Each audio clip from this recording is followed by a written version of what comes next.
The political establishment in Ireland are most definitely starting to get a little twitchy when it comes to the growing number of freedom protests taking place now on a regular basis. There were 2 more events in Dublin over the weekend.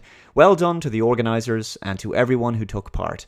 Another great day, fantastic atmosphere, wonderful speeches, and once again, it's important to underline that these protests are a great opportunity for people to network with like-minded people and develop new communities and share ideas. Protests like this can help to show people watching at home that they're not alone, they're not crazy, and there's a group of people out there who think the same way about this corona hoax. So these protests can be immensely white-pilling.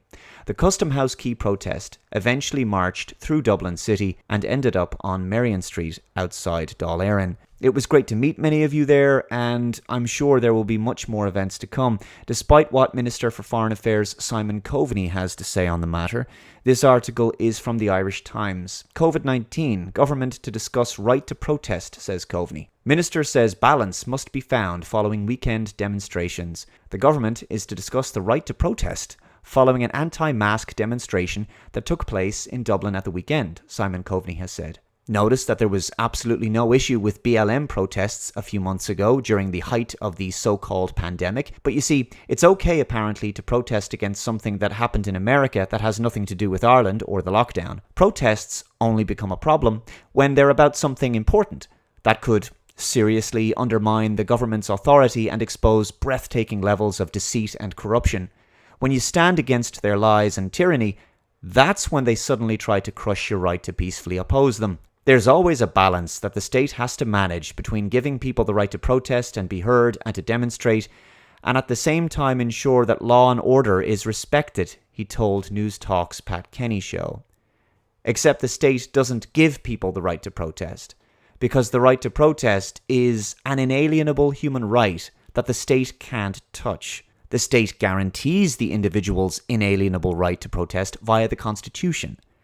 But this is the problem. Because the public has permitted the government to take their rights away and force masks on them, for example, a precedent has been set this year whereby people have been bamboozled into believing that their rights and freedoms come from the government, and so therefore the government is now acting like it can give and take away rights on a whim. Our liberties become reduced to being little more than concessions permitted by the state.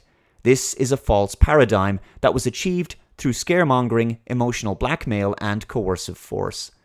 Thousands of people took part in a protest in Dublin against the wearing of masks on Saturday. If there had have been a tough clampdown of this protest by the guards, you'd have people ringing in this morning to say that we have a police state and that people aren't allowed to have their say. And what about the right to protest, Mr. Coveney said. This is a difficult balancing act. I have to say that the people who were involved in that protest do not represent a majority view. In fact, they represent a very, very small minority view. That doesn't matter. They still have the right to protest.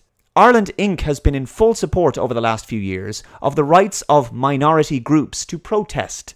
Suddenly, it's a problem. Also, just because we are the minority in this case doesn't make us wrong, Simon. It just means that the government and the media propaganda has been largely successful, and people have unfortunately swallowed the big lie. It is very unwelcome that people are foolhardy enough to think that they can ignore all of the public health advice, all of the doctors that are repeating the message over and over again. Yes, they are, because propaganda has to be repeated over and over again to try to make people believe it. Of our National Public Health Team at NPET and the Minister for Health and Government Messages. They're ignoring all of that because they see conspiracies in everything. Nope, it's because they've done research for themselves, they've looked at the data, and they're no longer convinced by your lies. And they just demand the freedom to walk around without restrictions. That is a tiny minority view, and it's growing. And that's the problem, isn't it, Simon? It's growing. The protests are getting larger. Our voices are getting louder. Anyone who disagrees with government policies, who believes that they are disproportionate or draconian, is a conspiracy theorist, apparently. Our politicians are so unbelievably tiresome and unimaginative. Of course, they're also breathtakingly hypocritical. Simon Coveney wrote the following on August 17th. Ireland and Belarus have a special relationship. It's important that we and others in the EU speak up for people who are peacefully demanding free and fair democratic elections. #Solidarity, #Belarus. Oh, so you won't be condemning the large amount of peaceful protesters in Belarus, for taking to the streets during this so-called pandemic then? No? You see, it's okay when an astroturfed colour revolution, orchestrated by globalists, takes place against President Lukashenko because Lukashenko is against the COVID narrative and refused to accept the IMF and World Bank bribe of $940 million for the COVID relief aid, which required him to institute a police state with curfews, mandatory face masks, and to tank his economy. He refused to go along with that, so suddenly the results of the Belarus election have to be called into question so his opposition can take over instead, and no doubt institute all of those restrictions. Now, I'm aware that the Irish government hasn't yet instituted curfews, but they have made masks mandatory in many situations, introduced social restrictions, and tanked the economy. So I'm curious, did the Irish government take money from the IMF and World Bank in exchange for introducing those policies? Globalists support protests that support their goals, and in that situation, COVID is suddenly not a deadly Spanish flu anymore. But they're not big on protests that challenge their plans, so COVID suddenly becomes dangerous again. Likewise, Taoiseach Micheál Martin said on Twitter, "The people of Belarus deserve to have free, fair and transparent elections. People's right to protest peacefully must be respected." Yes, it must be, Micheál. You see how this game is played? I think that the Irish people's right to peacefully protest should also be respected, Micheál. You don't agree? Well, I'm happy to call out these double standards.